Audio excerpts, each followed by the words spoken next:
KJ ഷൈനെതിരായ cyber ആക്രമണത്തിന് പിന്നിൽ CPIM എന്ന് ആവർത്തിച്ച് എറണാകുളം DCC പ്രസിഡന്റ് മുഹമ്മദ് ഷിയാസ്. ജില്ലാ സെക്രട്ടറിയെ ഒളിക്യാമറയിൽ കുടുക്കിയ പാർട്ടിയാണ് CPIM. അന്ന് ഇതിന് പിന്നിൽ ഉണ്ടായിരുന്ന പലരും ഇന്ന് ജില്ലാ നേതൃത്വത്തിലുണ്ട്. പ്രതിപക്ഷ നേതാവിനുമേൽ ആരും കുതിര കയറാൻ വരണ്ടെന്നും VD സതീശൻ ആരാണെന്ന് പറവൂരിലെ ജനങ്ങൾക്ക് അറിയാമെന്നും മുഹമ്മദ് ഷിയാസ് പറഞ്ഞു.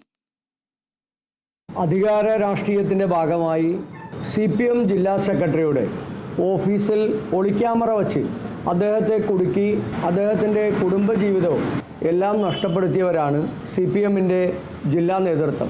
ആ ഒളിക്യാമറയുടെ അതേ മാനസികാവസ്ഥയിലാണ് ഇന്ന് CPMൻ്റെ വനിതാ നേതാക്കന്മാർക്ക് അവരുടെ പൊതുജീവിതവും രാഷ്ട്രീയ ജീവിതവും മുന്നോട്ട് കൊണ്ടുപോകാൻ കഴിയാത്ത രീതിയിൽ അവർക്കെതിരായി ദുരാരോപണങ്ങൾ CPM തന്നെ നേതൃത്വത്തിൽ ഉണ്ടാക്കിയെടുക്കുന്നത്.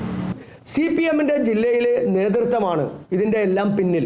അവർ ആത്മപരിശോധന നടത്തിയല്ല, അവർ നടപടിയെടുക്കാൻ വേണ്ടത്. അന്വേഷണം നടത്തി നടപടിയെടുക്കാം. നേരത്തെ അന്വേഷണം നടത്തി നടപടിയെടുത്തിട്ടുണ്ടല്ലോ. അതുപോലെ അന്വേഷണം നടത്തി നടപടിയെടുക്കുക എന്നുള്ളതാണ്. അതിന് കോൺഗ്രസിൻ്റെ മെക്കിട്ട് കുതിര കയറാനും അത് പ്രതിപക്ഷ നേതാവിൻ്റെ മെക്കിട്ട് കുതിര കയറാനും അതിനൊന്നും ഇതിനെ ഉപയോഗിക്കേണ്ട.